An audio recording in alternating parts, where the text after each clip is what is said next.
अस्सलाम वालेकुम, मैं हूं शाहजेब खानजादा। अमेरिका और ईरान के दरमियान प्रॉक्सी वॉर अब बराह रास्त जंग में बदलने का खदशा पैदा हो गया है। अमेरिका ने इराक के सबसे ताकतवर तरीन कमांडर को फिजाई हमले में हलाक कर दिया है, जिसके असरात सिर्फ 2 मुल्कों तक महदूद नहीं होंगे बल्कि पूरा खित्ता इस वक्त हाई अलर्ट हो चुका है। कई मुमालिक के अहम सिफारतकार मुतहर्रिक हो चुके हैं। अमेरिका ने army chief general Qamar Javed Bajwa से राब्ता कर लिया है।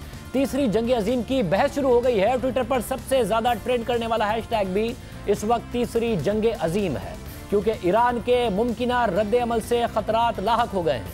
अमेरिका, इसराइल, सऊदी अरब समेत अहम इत्तेहादी मुमालिक हाई अलर्ट हो चुके हैं, क्योंकि जिस कमांडर को अमेरिका की तरफ से मारा गया है वो ईरान में आयतुल्लाह खामनाई के बाद सबसे ताकतवर तरीन शख्सियत थे।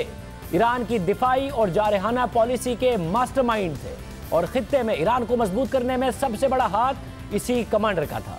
ये कमांडर कोई और नहीं बल्कि ईरान के इनकलाबी गार्ड कुद्स फोर्स के सरबरा जनरल कासिम सुलेमानी थे, जो ईरान की सालमियत और खित्ते में उसकी जारहाना पॉलिसियों का सबसे बड़ा नाम था। अमेरिका और इसराइल इसे अपना सबसे बड़ा दुश्मन तस्वुर करते थे। आज अमेरिका ने इराक के बगदाद एयरपोर्ट के करीब जनरल कासिम सुलेमानी के काफिले पर ड्रोन हमला किया, जिसमें जनरल सुलेमानी समेत इराक में ईरानी हिमायत याफ्ता मलेशिया के सरबरा अबू मेहदी अल मुहंदिस भी मारे गए। और इस हलाकत की खबर के बाद ईरान ने मुल्क भर में 3 दिन के शोक का ऐलान कर दिया गया है, जबकि खित्ते के दीगर मुमालिक जहां ईरान का असर मौजूद है वहां भी ईरानी कमांडर्स की हलाकत की खबर पर शोक का समा है। दुनिया भर के मुबस्सिरीन ने एक नई जंग के आगाज का इंदिया दे दिया है। अमेरिका के अपने कानून साजों ने खबरदार कर दिया है कि सदर ट्रंप ने उन्हें एक नई जंग की तरफ धकेल दिया है, जिसका खमियाजा कई जानों की सूरत में भुगतना पड़ेगा। मगर अमेरिका ने वाज़ेह कर दिया है कि उसने ये हमला ईरान से मुमकिना खतरात के पेश नज़र किया है, आइंदा के ईरान के हमलों को रोकने के लिए किया है। इराक में जनरल सुलेमानी के कारवान पर हमले के बाद व्हाइट हाउस और पेंटागन ने जनरल कासिम सुलेमानी की हलाकत की तस्दीक करते हुए बयान जारी किया कि यह हमला सदर ट्रंप की हिदायत पर किया गया, जिसका मकसद ईरान की तरफ से मुस्तकबिल के मुमकिना हमलों को रोकना था। लेकिन ईरान ने वाज़ेह कर दिया है कि वो हर सूरत में अमेरिका के इस इकदाम का बदला लेगा। ईरान के सुप्रीम लीडर आयतुल्लाह खामनाई ने बयान जारी किया कि जनरल कासिम सुलेमानी के कत्ल का सख्त बदला लिया जाएगा, जबकि खतरात के पेश नज़र अमेरिका ने इराक से अपने शहरियों को निकलने का कह दिया है। अमेरिकी हमले और फिर ईरान की जानिब से बदला लिए जाने के ऐलान के बाद अमेरिकी स्टॉक एक्सचेंज में मंदी का रुझान शुरू ही में सामने आया। साथ ही आलमी मार्केट में तेल की कीमतों में 4% तक इजाफा हुआ। लेकिन ये हमला अचानक नहीं हुआ। गुज़िश्ता कई दिनों से अमेरिका और ईरान इराक के अंदर एक दूसरे के खिलाफ जारहाना अंदाज में सामने आ रहे थे, आमने सामने थे। गुज़िश्ता हफ्ते अमेरिका ने दावा किया कि ईरान की हिमायत याफ्ता मलेशिया कताई हिज़्बुल्लाह ने अमेरिकी डिफेंस कॉन्ट्रैक्टर का कत्ल किया है, जिसके नतीजे में अमेरिका ने इस गिरोह के बेसिस पर हमले किए, जिसमें 24 लोग मारे गए। और फिर अचानक इराक में अमेरिका के सिफारतखाने पर इराकी मुजाहिरीन ने हमला किया।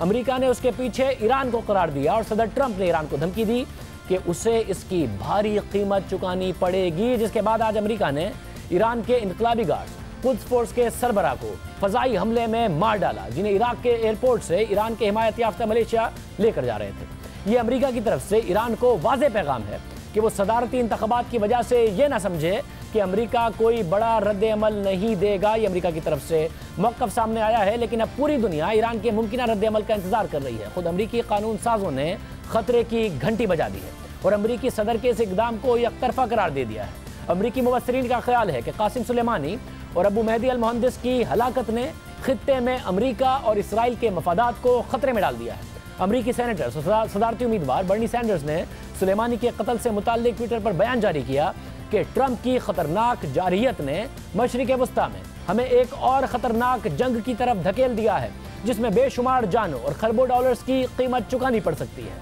ट्रंप ने वादा किया था कि वो ना खत्म होने वाली जंगों को खत्म करेंगे, लेकिन बर्नी सैंडर्स के मुताबिक ट्रंप के इस इक़दाम ने हमें जंग के एक रास्ते पर डाल दिया है। सिर्फ यही नहीं, बर्नी सैंडर्स ने एक वीडियो बयान में कहा कि उन्हें कुछ भी करना पड़े वो ईरान के साथ जंग को रोकने की कोशिश करेंगे। सदर ट्रंप मुतमईन है कि उन्होंने बिल्कुल ठीक इक़दाम उठाया है। सुलेमानी की हलाकत के बाद अमेरिकी सदर ने अमेरिकी झंडे को अपने ट्विटर अकाउंट पर लगाया और इस इक़दाम की मुखालफत करने वालों को ट्विटर पर जवाब दिया कि जनरल सुलेमानी ने हज़ारों अमेरिकियों को कत्ल और ज़ख्मी किया है और वो मज़ीद अमेरिकियों को कत्ल करने की मनसूबाबंदी कर रहा था।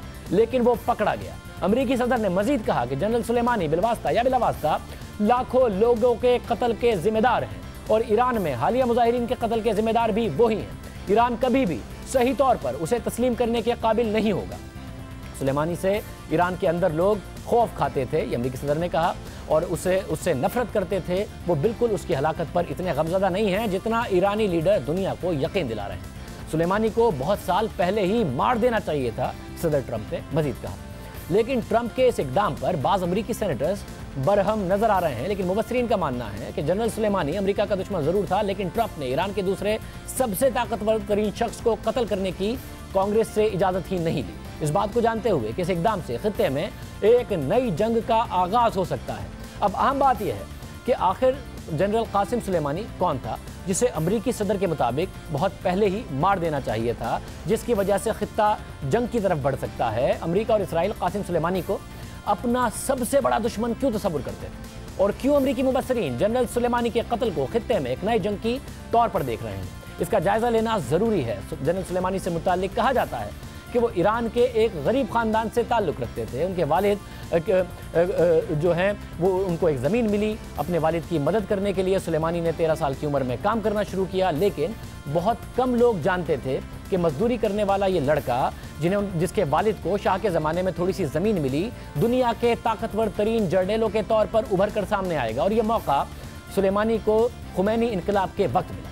1979 को खुमैनी इनकलाब ने ईरान के शाह को मुल्क से फरार पर मजबूर किया, जिसके बाद खुमैनी के ईरान ने इनकलाबी गार्ड्स के नाम से अपनी फ़ौज बनाई और कासिम सुलेमानी ने इस फ़ौज में शमूलियत इख्तियार की। खुमैनी की इस फ़ौज ने ईरान के अंदर शाह के वफादारों का सफाया कर दिया। जनरल कासिम सुलेमानी जो इस फ़ौज में नए थे, उन्हें ईरान के शुमाल मगरिब में कुर्दों की बगावत का मुकाबला करने के लिए भेज दिया गया। ईरानी इनकलाब ने मुल्क के अंदर बज़ोर ताकत अपनी मुखालफत ख़त्म कर दी और ख़ुद को एक नए इस्लामी रियासत के तौर पर उभारा। ईरान में इनकलाब के बाद इराक में यह खौफ फैला कि ईरानी इनकलाब का असर उसकी सरहद पे में भी फैल सकता है, इसलिए इराक ने अपनी सरहद पर हिफाजती इक़दाम सख्त कर दिए। इस दौरान ईरान और इराकी फोर्सेज में मामूली झड़पें हुई जो सितंबर 1980 में जंग में बदल गई। इस जंग में 10 लाख से ज़्यादा लोग मारे गए, जबकि जनरल कासिम सुलेमानी भी इस जंग में शामिल थे। ईरान और इराक की जंग के खात्मे के बाद जनरल सुलेमानी कई सालों तक अवामी नज़र से गायब रहे। मुबस्सरीन का मानना है कि जनरल सुलेमानी इसलिए इस दौरान कई सालों तक गायब रहे क्योंकि उनके ईरानी इनकलाब के बानी रुकन और साबिक ईरानी सदर रफसंजानी से जंग के तरीक़ाकार से मुतालिक इख्तिलाफात थे और फिर हुआ यही जिसकी उम्मीद थी।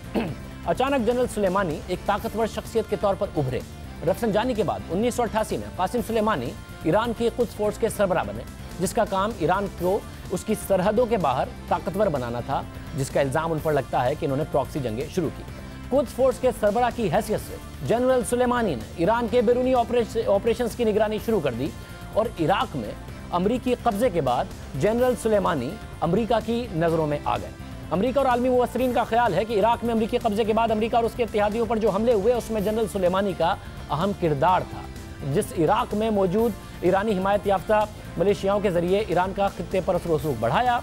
सिर्फ यही नहीं, ईरान पर अमरीकी पाबंदियों के बाद जनरल सुलेमानी को ईरान की ज़ाहिरी और पोशीदा खारजा पॉलिसी का मास्टरमाइंड समझा जाता रहा, अब तक समझा जाता था, जिसने खित्ते में ईरानी मुफादात और उसकी ताकत को बढ़ाने में अहम किरदार अदा किया, जिसकी झलक शाम में होने वाली जंग में देखी जा सकती है। शाम में खाना जंगी के आगाज़ के बाद जनरल सुलेमानी ने शामी सदर बशार अल असद को तहफ़्फ़ुज़ फराहम करने की कोशिशों का आगाज़ किया।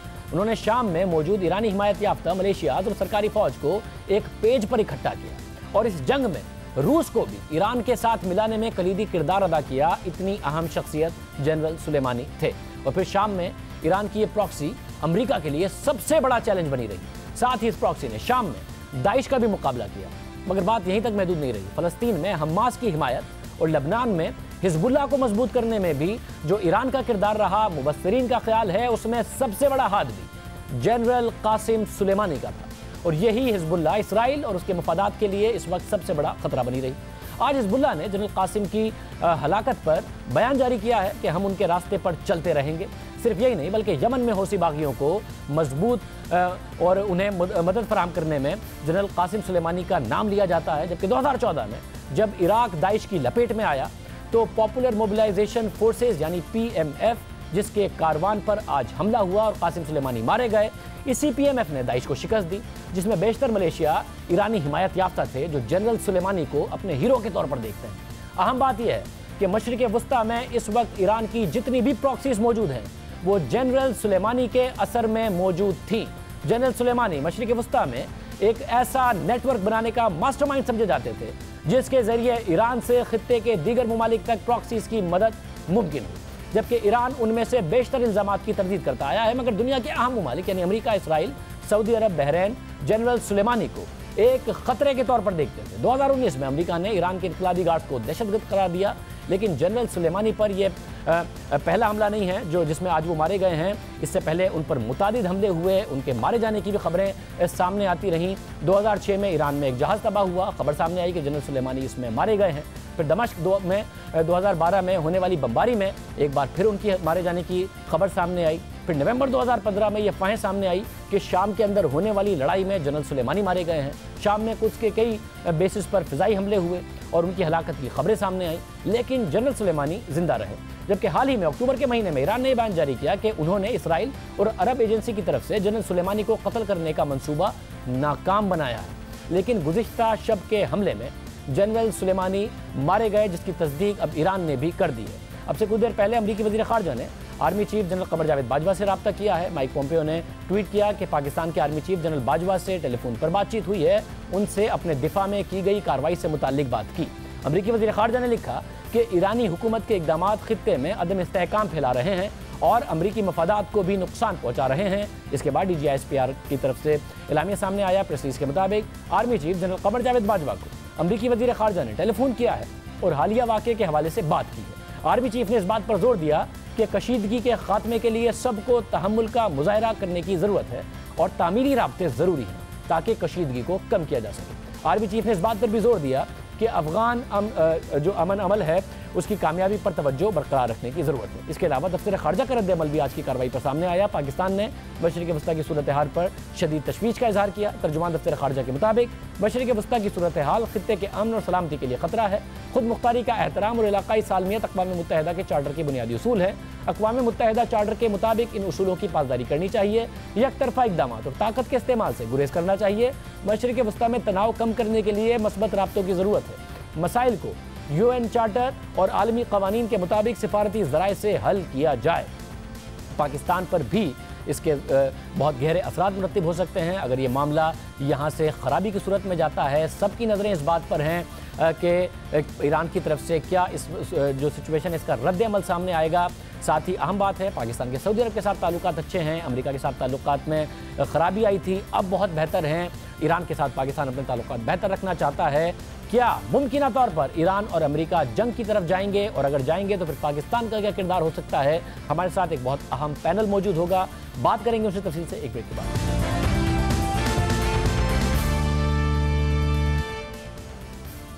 अगर ईरान और अमेरिका आमने सामने आते हैं तो इसके क्या खित्ते पर असरात पड़ेंगे, पाकिस्तान क्या कर सकता है और क्या वाकई जंग हो सकती है ईरान और अमेरिका के दरमियान, इस सब पर बात करेंगे। हमारे साथ माहिर मशरिक़ वस्ता उमूर कामरान बुखारी साहब मौजूद हैं, खुर्शीद कसूरी साहब साबिक़ वज़ीर ख़ारजा मौजूद हैं, साथ ही मुशर्रफ ज़ीदी साहब आप सीनियर तज्ज़ियाकार हैं। आप तीनों का बहुत शुक्रिया। बुखारी साहब, सबसे पहले आपसे, क्या एक और रेड लाइन क्रॉस हो गई है, जंग की तरफ जा सकते हैं?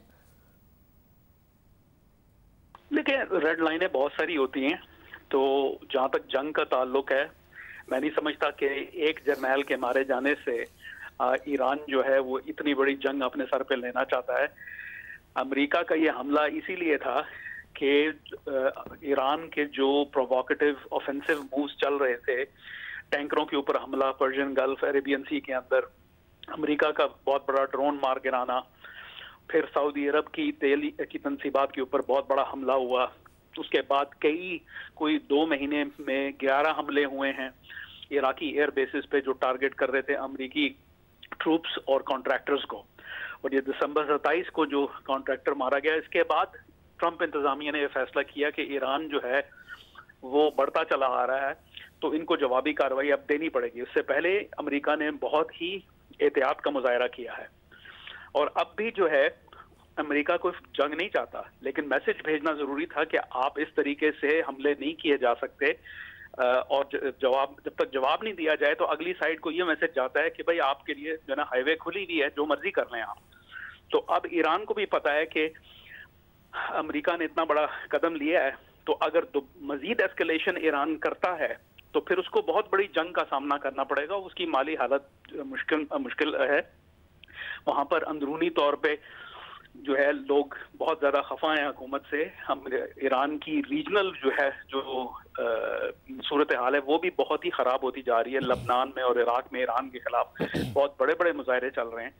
तो अब इससे ये जंग तो मुझे समझ नहीं आती क्यों होगी, लेकिन ये है कि जाहिर है कशीदगी में इजाफा हुआ है। लेकिन इससे अगर ईरान जंग करेगा तो ईरान के पास तो कैपेबिलिटी नहीं है, ना ही उसके गुज़श्ता 40 साल का बिहेवियर ये बताता है कि वो कन्वेंशनल वॉर करना चाहता है। ईरान इराक जंग ने उसको बहुत ज्यादा नुकसान पहुंचाया था 80 की दहाई में। उसके बाद से उसने एसिमेट्रिक वॉरफेयर को डेवलप किया। इसी वजह से कासिम सुलेमानी जो है वो सामने उभर के आए और जो है मलेशियाज और प्रॉक्सीज के थ्रू ईरान ऑपरेट करता है, और मैं समझता हूँ उसी तरीके से करता रहेगा।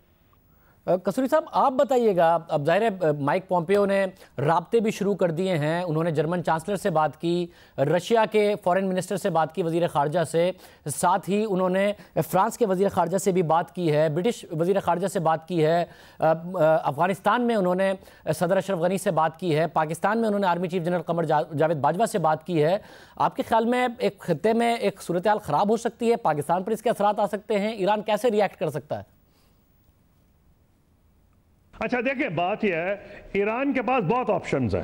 ये बड़ी ख़तरनाक बात है पाकिस्तान के लिए कि आप पूछेंगे पाकिस्तान के लिए का सबसे बड़ा ख़तरा तो यह है स्ट्रेट्स ऑफ हरमूज़ की जो स्ट्रेट्स हैं वो कुछ ज़्यादा दूर गवादर से नहीं है।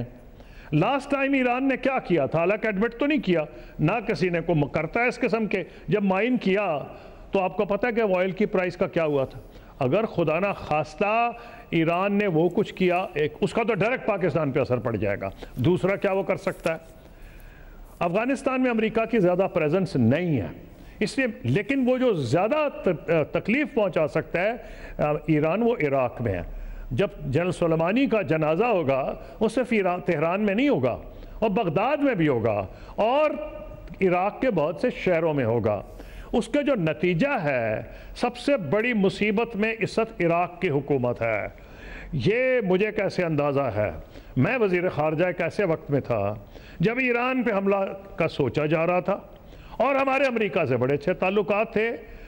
हमारे लिए आफत थी कि हम अब उन इराकियों के लिए आफत है कि बगदाद में हमला हुआ, जनरल सुलेमानी एयरपोर्ट पे थे और कोई कानूनी जवाज़ नहीं है इंटरनेशनल लॉ में।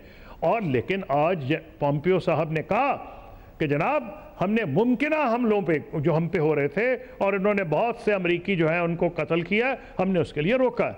देखिए बात यह है, इसका नतीजा तो होगा। मैं वजह बताऊं क्यों। ये कोई छोटा मोटा आदमी नहीं है जनरल सुलेमानी। ईरान को मुसीबत पड़ गई अपनी क्रेडिबिलिटी के लिए, उन्हें कुछ करना पड़ेगा। मेरा ख्याल है कि वो हरमूज़ में उनको भी नुकसान हो जाएगा, क्योंकि अगर ऑयल का हुआ तो उनको भी नुकसान होगा और उनके जो एलाइज हैं जैसे कतर है उनको भी नुकसान होगा ऑयल का। एक चीज़ वो कर सकते हैं इराक में कि अमेरिकनों के लिए हालात मुश्किल करें, शाम में हालात मुश्किल करें, लिबिया में हालात मुश्किल करें, लबनान में हालात मुश्किल करें, जहाँ जहाँ उनके इन्फ्लुएंस है। और वो वहाँ भी कर सकते हैं यमन में, क्योंकि ईरान का इन्फ्लुएंस आप डिनाई नहीं कर सकते। तो इसलिए बड़ा ख़तरनाक सिचुएशन है और जिसका पाकिस्तान पे डायरेक्ट असर पड़ेगा। खुदा ना खास्ता अगर स्ट्रेट्स ऑफ हरमूज़ में कुछ हो गया और ऑयल प्राइसेस राइज हुई, हमारी मईशत अल्लाह का नाम ले लेके आहिस्ता आहिस्ता सिसक रही है, कुछ बेहतरी की तरफ जा रही है। उसके सोशो इकोनॉमिक इंडिकेटर्स जो मैं कहूँगा जो वो कुछ बेहतर नज़र आ रहे हैं, उनके लिए एक बहुत बड़ा धक्का होगा। इसलिए ये तवक्को कि कुछ भी ईरान नहीं करेगा, ये तो खाम ख्याली है। वो क्या करेगा उसका दारोमदार पाकिस्तान के मईशत पर डेफिनेटली होगा। अगर उसने वो किया जो मैं कह रहा हूँ, शायद इतना डायरेक्ट ना हो, लेकिन फिर भी असर होगा और सारे मुल्कों पे इस खत्ते में होगा। इस मुल्क इस खत्ते की मईशत पे होगा। अगर उन्होंने सऊदी अरेबिया पे हमला कर दिया, उनकी ऑयल इंस्टॉलेशंस पे, जैसे उन्होंने पहले किया था, उसके भी असर होंगे। ये कैसे होगा कि नहीं होंगे? पाकिस्तानी इतने भारी तादाद में वहाँ हैं, अगर उनकी इकोनॉमी को धक्का लगता है तो सिर्फ तेल की कीमतों का तो नहीं जाएगा ना, तो फिर तो और बहुत कुछ होगा। यूएई की इकोनॉमी ऑलरेडी स्लो डाउन पे हुई है, तो इसलिए बस मैं चाह रहा हूं, मैं क्या कर सकता हूं। मैं एक और बात आप ही से जानना चाह रहा हूं, फिर मुशर्रफ अजीज साहब की तरफ जाऊंगा। अब पाकिस्तान के अमेरिका से ताल्लुकात नहीं थे इतने अच्छे, अब हो गए हैं। सऊदी अरब के साथ अच्छे ताल्लुकात हैं। ईरान से पाकिस्तान नहीं चाहता बिगाड़ना। पाकिस्तान फिर ऐसी सूरत हाल में क्या कर सकता है? पाकिस्तान के जो हालात आज माशी तौर पर इतने ख़राब हैं, जिसका आप देख चुके हैं कुआलालंपुर में, क्या आपके सामने मंजरनामा आया, मुझे उस पर बोलने की ज़रूरत नहीं। अब वो आपके सामने है। हमारे इन तीनों मुल्कों के साथ ताल्लुकात हैं। एक और मुसीबत ये है कि दुनिया के सबसे ज़्यादा सुन्नी पाकिस्तान में इंडोनेशिया के बाद है, और दुनिया के सबसे ज़्यादा शिया ईरान के बाद पाकिस्तान में है। मैं तो बता देता था अपने इंटरलॉक्यूटर्स को कि भाई हमसे इससे ज़्यादा तवक्को ना करें, हम आपसे प्यार करते हैं लेकिन अपने मुल्क को हम नहीं डिवाइड कर सकते। अब प्रॉब्लम यह है, आपने मुझसे कहा हम क्या कर रहे हैं। देखिए, हमारे हालात इस नौयत के नहीं हैं। अगर हालत को गलत फहमी थी तो कुआलालंपुर के बाद दूर हो जानी चाहिए। आज फॉरेन ऑफिस ने एक बयान दिया है जिसमें मुझे पता है बहुत से पाकिस्तानी खुश नहीं होंगे, लेकिन पाकिस्तान के हालात को मद्देनजर रखते हुए फॉरेन ऑफिस क्या कर सकता था, और वही बयान दिया है कि भाई आपस में आप कम करें वगैरह वगैरह, क्योंकि आपको अफगानिस्तान से इनखला हो रहा है, आपकी डायरेक्ट अपनी सिक्योरिटी एट स्टेक है। अमेरिका के साथ मुश्किल से आपके हालात बेहतर हो रहे हैं, अब आप इससे ज़्यादा क्या कर सकते हैं? मुशर्रफ अजीज साहब, आप क्या कहिएगा? आपको लगता है अगर कोई भी मुमकिन रद्द-ए-अमल होता है पाकिस्तान के लिए एक बड़ा चैलेंजिंग टाइम होगा? मेरे ख्याल है ये पाकिस्तान के लिए बहुत ही ज़्यादा हसास और मुश्किल जो है एक इम्तिहान में डाल दिया है अमेरिका ने, और ईरान की जो एम्बिशंस हैं उन्होंने। ये याद रखा जाए कि बावजूद इसके कि ईरान की इकॉनमी जो है वो बहुत कमज़ोर है, उसकी मईशत में वो जान नहीं है जो शायद होनी चाहिए, बावजूद इसके कि दुनिया के 5 बड़े ऑयल प्रोडक्शन और 5 बड़े गैस प्रोडक्शन दोनों फहरिस्तों में जो है ईरान जो है टॉप 5 में आता है। उसके बावजूद जो मईशी हालात हैं वहाँ पर वो अच्छे नहीं हैं। लेकिन इस सब को देखते हुए ये भी याद रखा जाए कि ईरान बहुत कम पैसों में बहुत ज़्यादा इन्फ्लुएंस करता है अपने मुल्क से, अपनी सरहदों से बियॉन्ड। आप देखिए कि शाम में ईरान का क्या किरदार रहा है, यमन में क्या किरदार रहा है, लिबिया में क्या रहा है, और ख़ास तौर पे पिछले चंद साल से इराक़ में जो है ईरान का जो किरदार रहा है। ये तो अब की बात है, पिछले 10-15 साल की, लेकिन 1980s में आपको याद होगा ईरान ने तकरीबन इसी हालात में जो है इराक़ के साथ एक लंबी जंग जो है वो लड़ी। तो ईरान की मईशी हालात और उसकी जंग लड़ने की कैपेसिटी में मेरे ख़्याल है एक तज़ाद हमेशा से रहा है। और दूसरा ये कि ओपन वॉर जिसको हम कहते हैं वो शायद ईरान ना चुनाव करे उस रास्ते का, लेकिन बहुत से और ज़राए हैं जो पहले से भी ईरान इस्तेमाल करता रहा है और जिसकी सरबराही कासिम सुलेमानी साहब करते थे। तो वो रास्ते जो है वो ईरान के लिए बंद नहीं, बल्कि शायद वो ज़्यादा उन्हीं रास्तों को चुनाव करे, मिलिशियाज़ के थ्रू अटैक्स करे, सीरिया में जो है टेम्परेचर बढ़ा दे, यमन में बढ़ा दे। जो दीगर ममालिक से ईरान रिक्रूट करता है अपने मिलिशियाज़ के लिए लोग, आपको इल्म होगा पाकिस्तान, अफ़गानिस्तान जैसे ममालिक से जो नौजवान इम्प्रेशनेबल लड़के होते हैं उनको रिक्रूट किया जाता है और उनको शाम जैसे जगहों पे भेजा जाता है। ख़ास नाम जो है रखे जाते हैं, ज़ैनबून ब्रिगेड, फ़ातिमीयून ब्रिगेड, इस तरह से नाम रख के उनको इंस्पायर किया जाता है एक सेक्टेरियन वॉर के लिए। तो ये सारा जो अमल करता रहा ईरान, ये इसमें वो शायद तेज़ी अपना दे।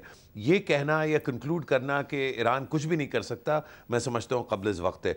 और जैसे साहब ज़रा अब जो भी हालात हो, पाकिस्तान को अपना फ़ायदा देखना है, उसमें क्या करे पाकिस्तान? न्यूट्रल रहे, कैसे रहे, क्या पाकिस्तान की आगे जाके पॉलिसी इस हवाले से होनी चाहिए? देखिए, न्यूट्रलिटी एक लफ्ज़ है जिस पे मैं शायद थोड़ा सा इख्तिलाफ करूं। मेरा नहीं ख्याल पाकिस्तान को कभी भी न्यूट्रल होना चाहिए। पाकिस्तान को हमेशा अपने मफादात के तहत लीन इन करना चाहिए, जिस सिमत में भी वो मफादात जो है वो उसके हासिल हो रहे हों।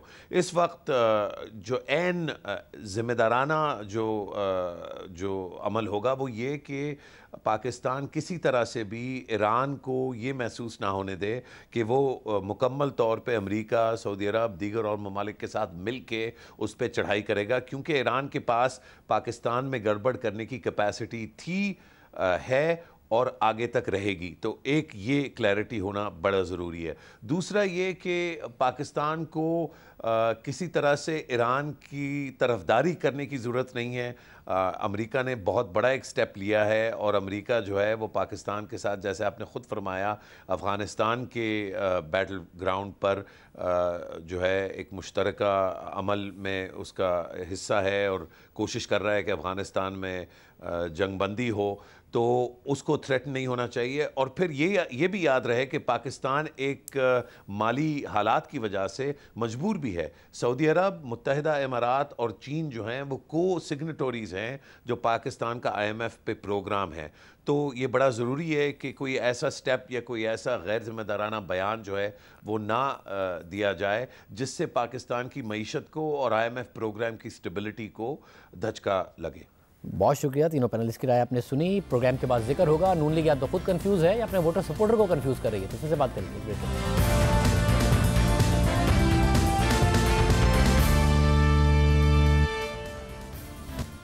आर्मी चीफ की मुद्दते मुलाजमत में तौसी के मुजव्विज़ा बिल पर आज अहम और तेज तरीन पेशरफ्त हुई है। इस बिल को आज कौमी असेंबली में पेश किया गया और फिर कौमी असेंबली और सेनेट की कायमा कमेटी बराए दिफा के मुश्तरका इजलास से उसकी मंजूरी भी ले ली गई है, जिसके बाद अब इस बिल को कल कौमी असेंबली में मंजूरी के लिए पेश किया जाएगा। मगर इस मामले में ऑपोजिशन की सबसे बड़ी जमात नून लीग या तो खुद कंफ्यूजन का शिकार है या अवाम को कंफ्यूज कर रही है। पहले रहनुमा बताते हैं कि नवाज शरीफ का फैसला है और फिर नवाज शरीफ का एक खत सामने आ जाता है। कल तक नून लीग इस बिल की गैर मशरूत हिमायत कर रही थी, मगर आज नवाज शरीफ का खत सामने आया जिसने मामले को नया मोड़ दे दिया। इस खत के जरिए नवाज शरीफ ने पार्टी को अहम हिदायत जारी की और जल्दबाजी ना करने और बिल की मंजूरी 15 जनवरी तक करने की हिदायत की। एक तरफ नवाज शरीफ की हिदायत आई, दूसरी तरफ हुकूमत का दावा है कि कायमा कमेटी के इजलास में इसे मुत्तफिका तौर पर मंजूर कर लिया गया है और किसी जमात की तरफ से मुखालफत नहीं की गई। नून लीग की जानिब से आर्मी एक्ट तरमीमी बिल की गैर मशरूत हिमायत पर पीपल्स पार्टी के चेयरमैन बिलावल भुट्टो जरदारी ने भी तनकीद की। उनका कहना था कि इस मामले पर अपोजिशन को एतमाद में नहीं लिया गया। नून लीग और तहरीक इंसाफ पार्लिमानी तरीक़ाकार को पसे पुश डालकर इस बिल को मंजूर कराना चाहती हैं। आज कौमी असेंबली का इजलास स्पीकर असद कैसर की ज़ेर सदारत शुरू हुआ तो 13 नकाती एजेंडे में आर्मी तरमीमी एक्ट शामिल नहीं था, मगर इस एक्ट को सप्लीमेंट्री एजेंडे के तौर पर पेश किया गया, जिसके बाद वजीर दिफा परवेज खटक ने आर्मी चीफ की मुद्दत मुलाजमत में तौसी के लिए आर्मी एक्ट, नेवी एक्ट और एयरफोर्स एक्ट में तरामीम से मुताल्लिक तीनों तरामीमी बिल्स 2020 पेश किए और कौमी असेंबली के इजलास को मुख्तसर करते हुए इन तीनों तरमीमी बिल्स पर गौर के लिए कौमी असेंबली और सेनेट की कायमा कमेटी बराए दिफा का मुश्तरका इजलास भी आज ही तलब कर लिया गया, जिसमें इन तीनों बिल्स की मंजूरी दे दी गई। और वजीर कानून फरूक नसीम का कहना था कि नून लीग, पीपल्स पार्टी और जमीयत उलमा इस्लाम की तरफ से बिल की मुखालफत नहीं की गई और कल इसे कौमी असेंबली में पेश कर दिया जाएगा। नेशनल असेंबली की कमेटी है, उसने यूनानिमसली अप्रूव कर दिए हैं तीनों बिल्स को। किसी भी जमात की तरफ से कोई तरमीम सजेस्ट नहीं की गई, माँ सिवाय एक मुश्ताक साहब हैं सेनेटर जमात इस्लामी से, चलिए उनका ताल्लुक़ है, और तो उन्होंने सिर्फ एक ऑब्जेक्शन किया कि एक्सटेंशंस नहीं होनी चाहिए। उसके अलावा किसी स्पेशल इन्वाइटी ने, किसी मेंबर ने, ना PMLN ने, ना पीपल्स पार्टी ने, ना JUIF ने, किसी ने अपोज नहीं किया। और अब से कुछ देर पहले नून लीग के रहनुमा खुर्रम दस्तगीर ने नया पाकिस्तान में गुफ्तगू में कहा कि इस बात का गालिब इम्कान है कि नून लीग कल असेंबली में तरमीमी एक्ट की हिमायत कर दी। कल आप इस पे हिमायत करने जा रहे हैं या नहीं करेंगे? जी, मैं गालिब इम्कान तो यही है कि इसकी हम हिमायत करेंगे, लेकिन अभी कल लीडरशिप की तरफ से जो फैसला आएगा हमें सुबह कन्वे होगा। बार बार नून लीग की तरफ से पोजीशन बदली गई है। नून लीग के रहनुमाओं के बयानात और पार्टी क़यादत की हिदायत में बार बार तजाद नजर आ रहा है, क्योंकि नवाज शरीफ ने ख्वाजा आसिफ को लिखे गए खत में वाज़ेह तौर पर कहा कि यह पार्टी मफाद में नहीं है कि जल्दबाजी दिखाई जाए और कवायद और जवाबित को पामाल किया जाए। इस तरह के अहम बिल्स 24 या 48 घंटों में मंजूर नहीं किए जा सकते। हमें इस बिल को मुल्क के इस्तेहकाम के लिए मस्बत अंदाज में देखना चाहिए। हम इस बात की इजाजत नहीं दे सकते कि पार्लियामेंट के वकार पर कोई समझौता किया जाए। इसलिए मेरी तजवीज़ है कि 3 जनवरी को यह बिल कौमी असेंबली में पेश हो, वहां से स्टैंडिंग कमेटी में भेजा जाए। इस दौरान सियासी जमातें इस बिल पर गौर करें और स्टैंडिंग कमेटी में अपने अराकीन के जरिए तजावीज़ पहुंचाएं, जबकि 7 और 8 जनवरी यानी 2 दिन तक स्टैंडिंग कमेटी इस बिल पर गौर करे और फिर उसे कौमी असेंबली को भिजवाए। 9 और 10 जनवरी को कौमी असेंबली में इस बिल पर बहस हो और फिर उसे सेनेट में भिजवा दिया जाए, जिसके बाद 13 जनवरी को सेनेट इस बिल को अपनी स्टैंडिंग कमेटी को भिजवा दे और 15 जनवरी को सेनेट में इस पर वोटिंग हो। ये कम से कम मुमकिना टाइम फ्रेम है। इतने अहम बिल की मंजूरी के लिए पार्लियामेंट को रबड़ स्टैंप जैसा नजर नहीं आना चाहिए। नवाज शरीफ 15 जनवरी तक बिल की मंजूरी के अमल को मुकम्मल करने की हिदायत कर रहे हैं, मगर एक दिन पहले ही ख्वाजा आसिफ ने हमारे प्रोग्राम में बताया था कि नवाज शरीफ की हिदायत पर ही आर्मी एक्ट तरमीमी बिल की हिमायत का फैसला किया गया है, वो भी गैर मशरूत, और ये हिदायत लंदन में दी गई थी और उसके बाद कल भी पहुंचाई गई। ख्वाजा साहब, आर्मी चीफ की मुद्दत मुलाजमत में जो तोसी है, इस पर तो आप लोगों की एक पोजीशन माजी में रही है, आप इसके हामी नहीं रहे। क्या वजह हुई कि इस दफ़ा नून लीग ने फैसला किया है इसको सपोर्ट करने का? देखें, ये आज सुबह पार्लियामेंट्री पार्टी की मीटिंग हुई और ये आज से तकरीबन कुछ अरसा पहले जब हम लंदन गए थे, कोई 8-10 दोस्त जो हैं पार्टी के जिनको इनवाइट किया गया था वहाँ पे मीटिंग के लिए, तो मीटिंग के बाद मियाँ साहब बड़े मियाँ साहब के साथ मुलाकात हुई। तो ये क्योंकि एक इम्पेंडिंग इशू था तो इसके ऊपर भी बात हुई। तो वहाँ पे ये इन प्रिंसिपल जो है हमें कन्वे किया गया कि जब भी ये इशू आए तो पार्टी से आप क्लियरेंस जो है पार्टी लीडरशिप से लेके आप इसकी बग़ैर किसी स्ट्रिंग्स अटैच्ड के जो है आप इसकी हमायत इस इशू पे करें। और वही जब कल दोबारा जब यह परसों पता लगा कि हमें ये लेजिस्लेशन आ रही है तो we got this instructions reconfirmed from our leadership और वो आज सुबह पार्लियामेंट्री पार्टी में कन्वे कर दी गई हैं। पार्टी में जो आज हुआ उसमें तो सुना है कि काफ़ी तनकीद का आप लोगों को सामना करना पड़ा, बहुत ज़्यादा आवाज़ें उठी, बहुत ज़्यादा क्रिटिसिज्म हुआ है आप लोगों पर आज जो पार्टी का पार्लिमानी पार्टी का जो आज इजलास हुआ है।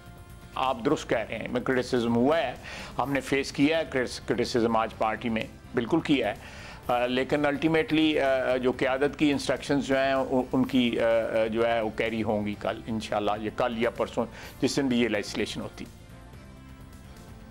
पहले हिदायत भी नवाज शरीफ ने दी, फिर ख़त भी नवाज शरीफ ने लिख दिया और उसके बरक्स पार्टी ने आज कायमा कमेटी में इसे मंजूर भी कर दिया। फरूक नसीम साहब कह रहे हैं ना नून लीग ने मुखालफत की ना पीपल्स पार्टी ने। आखिर नून लीग बार बार अपना मौक़िफ़ क्यों बदल रही है? जब दबाव आता है तो अचानक नवाज शरीफ साहब की तरफ से एक ख़त सामने आ जाता है कि पार्टी में दबाव है, क्रिटिसिज्म हो रहा है। ये क्या हो रहा है? अली मोहम्मद खान साहब वज़ीर मुमलिकत बराए पार्लिमानी उमूर हमारे साथ मौजूद हैं, जिन्होंने इन दोनों जमातों के साथ इस बात पर बाकायदा तौर पर मुज़ाकरात किए। अली मोहम्मद खान साहब बहुत शुक्रिया। सब अपोजिशन के पास आप लोग गए, एक तो अचानक हुकूमत को ख्याल कैसे आया? मंगली को आपको इजलास हुआ था, बुध को एक और इजलास हुआ, फिर इतना तेज़ी से काम हुआ, फिर अपोजिशन भी अचानक मान गई। नून लीग ने कोई रेजिस्ट किया पीपल्स पार्टी ने या बहुत आसानी से मान गए? मैं समझता हूँ कि जरूरी काम था और जो पेंडिंग था और हुकूमत ने जाहिर है कोशिश की और कोई भी हुकूमत होती है तो वो कोशिश करती है, हमने भी कोशिश की। मैं शुक्रिया भी अदा करूंगा जो अपोजिशन के इनकी मेन लीडरशिप है कि उन्होंने मामले की नज़ाकत को भी समझा और इस पॉइंट को वो समझे कि उनके साथ सामने रखा गया कि जो हमारी पाक फौज है सिर्फ हुकूमत की नहीं है, पूरी कौम की है, अपोजिशन की भी है और हमारी भी है।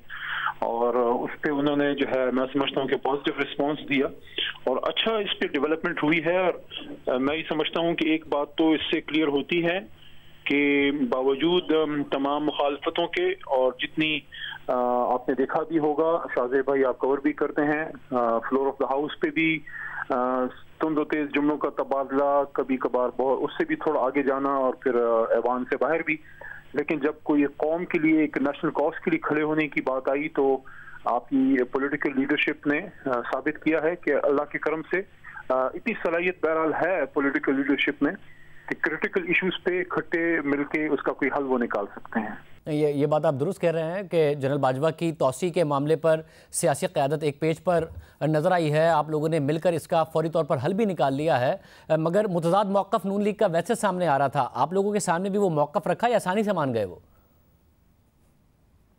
देखिए, इसमें तो कुछ इन कैमरा डिस्कशंस हुई जो मैं मुनासिब नहीं समझता कि उस टाइम मैं इस वक्त जो है वो बात करूं। कुछ ये था कि अपोजिशन के कुछ दोस्तों की तरफ से एक तजवीज़ थी कि इसको एक प्रोसेस के जरिए किया जाए। हमारी भी यही सोच थी, इसीलिए इसको स्टैंडिंग कमेटीज वगैरह में भी जो है वो सारा प्रोसेस फॉलो किया गया है। बहरहाल ये है कि इतनी आसानी से कंसेंसस तो होते नहीं है, उसमें थोड़ी सी मेहनत करनी पड़ती है और अल्लाह ने करम किया है। इंशाल्लाह कल कौम एक अच्छी खबर सुनेगी। आप लोगों को ये टास्क वजीर आजम ने दिया था अचानक बुध को कि ये काम करना है, अपोजिशन से मुलाकात करनी है? जाहिर है मुल्क के वजीर आजम इमरान खान साहब हैं, उन्हीं ने टास्क देना है। अगर कोई दूसरा वजीर आजम आपको मालूम हो तो मुझे बता दें। नहीं, वजीर आजम तो मुझे भी वही मालूम है कि वही वजीर आजम है, मगर मैं जानना चाह रहा हूँ कहा भी उन्होंने ही था? नहीं, इमरान खान साहब की तरफ से क्लियर डायरेक्शन थी हमारी सीनियर लीडरशिप को। इसमें परवेज खटक साहब शामिल हैं और दूसरे हमारे सीनियर जो है लीडरशिप है, और उसके बाद ही इस पे एक्टिव हुआ सारा जो एक्टिविटी हुई है और सब एक्टिव हुए उस पे।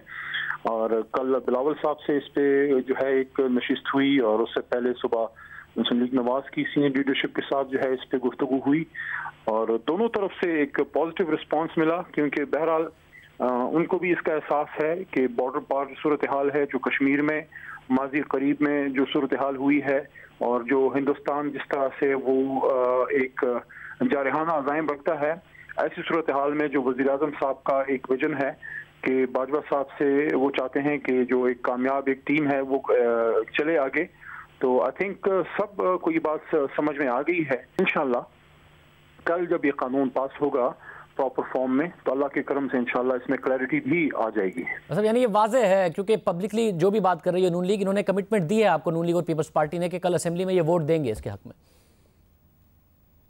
अच्छी कामयाब गुफ्तगू हुई है और इंशाल्लाह वो सपोर्ट करेंगे, हमारे लिए नहीं पाकिस्तान के लिए। बहुत शुक्रिया। अली मोहम्मद खान साहब हमारे साथ मौजूद थे। आज के प्रोग्राम में इतना ही। आपसे फिर कभी मुलाकात होगी। अल्लाह हाफ़िज़।